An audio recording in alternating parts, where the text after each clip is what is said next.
Hi, my name's Matthew Links and I'm the Discipline Lead for Medicine at Bond University on the Gold Coast, which is Kombumerri country, a medical oncologist and a survivor of working in clinical practice for the last 30 years. Today I want to share with you a structure for a meditative and reflective practice that deals with a major source of stress for us all, dealing with conflict. It's part of a series dealing with workplace stress using a guided reflection and meditation framework called RAIN. We've all experienced conflict, whether it's from outside of work or within it. Work-related conflict, however, introduces some important issues of power and how this is dealt with. Interpersonal conflict with peers is different with that of senior who has control over your assessment. Feeling conflicted over the treatment you're asked or perhaps ordered to provide results in what's been called moral distress. For example, providing treatment you think is futile. Now, this is a major driver of burnout. We shouldn't lose sight of the fact that it's the organisation's responsibility to provide a safe working and studying environment. But advocating for change is a task all of us can do. And it's important to remember that we can be part of the problem or part of the solution. So it pays to start with ensuring that your conflict resolution skills are up to speed.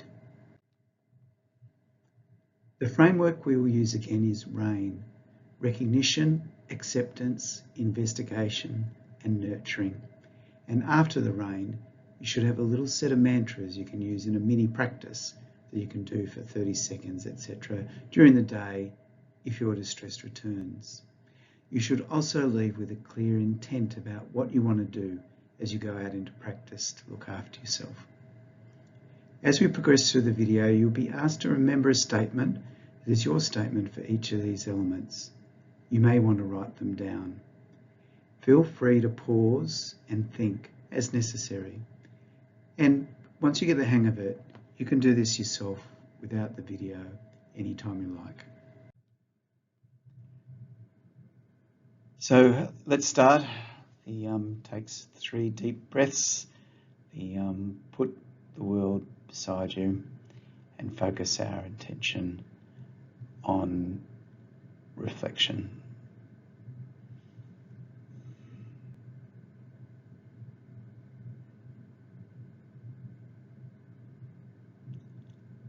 So as you breathe quietly, think about the first step, recognition. How does this conflict make you feel?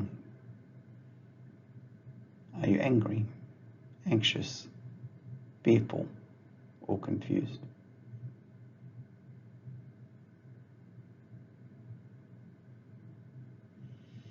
And just take a moment to identify the scope of the conflict. Is it between 2 people, 2 teams? Do you have a sense of what the real issue is?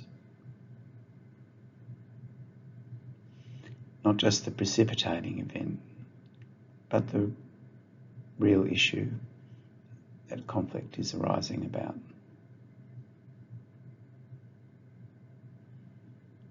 So take a moment and make a recognition statement. State what's been happening and how you're feeling.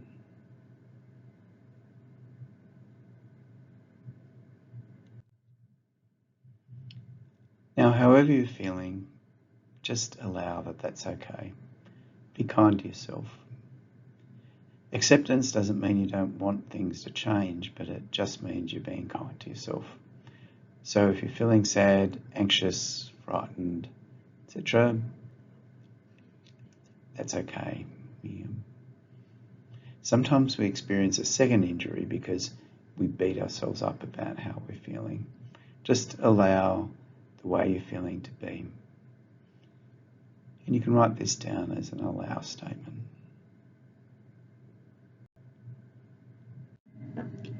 Now it's time to investigate what's happening, and to do so in a spirit that is curious and kind. The first question is to identify if there are any red flags. Is this bullying or harassment? If it is, then it raises a whole lot of issues about psychological or physical risk to yourself and others. Think about safety first. Remember, workplace bullying is verbal, physical, social, or psychological abuse at work as a repeated pattern of behaviour. There are a series of questions that link to strategies for resolving conflict, and the first is to have an honest look at what your contribution is. How you act and react are things that are within your control. Perhaps you've been abrupt or communicated poorly. Perhaps this reflects that you're feeling stressed. Perhaps you're overreacting. We all have trouble with criticism. Do we need to be just kinder to ourselves and more open to feedback? Acknowledging your own contribution is important for yourself, and it's important for the other person to hear before they think about their contribution. The Harvard Negotiation Project is all about the second question, understanding the interest of each person. Perhaps the reason a colleague is always late is because they have to drop the kids off at daycare. Understanding this will help negotiate a win-win solution. You need to be curious. Next, pause and focus, bringing compassion to this situation. It can be difficult, but it's always relevant to question, are they okay? There may be major stuff you don't know about that contributes to the conflict. You can also take the other person's point of view. Perhaps if you're frustrated with your students' lack of knowledge, you can think back to when you were a student. A key question is what supports are available to me and what's a good choice. Understanding the seriousness of the behaviour and who has influence in the situation is critical. If you're having conflict with your registrar, then talking to your supervisor makes sense. This may or may not be a formal complaint, but getting the right support helps. If you're concerned that seeking support may count against you, then there are always independent sources of support through employee or student assistance programs and the like. A key question is what learning or skills development would help. If there's conflict over your task management, then perhaps improving time management will help. If there's a communication problem, then improve your communication skills. And there are specific skills in conflict resolution that you can develop. Many hospitals have programs like Standing Up for Safety that teach skills in dealing with speaking up. Answering these questions should connect for you to find a strategy to nurture yourself. So a green light in this situation, is for a relatively low level conflict, and a red light might be for a red flag bullying and harassment sort of situation. Now, when it comes to nurturing yourself, it's important to realise looking after yourself doesn't mean putting up with bad behaviour and doing yoga, although the yoga might help. It might mean addressing the cause of the conflict. In every case, there's an opportunity to address your own contribution and to learn some conflict resolution skills.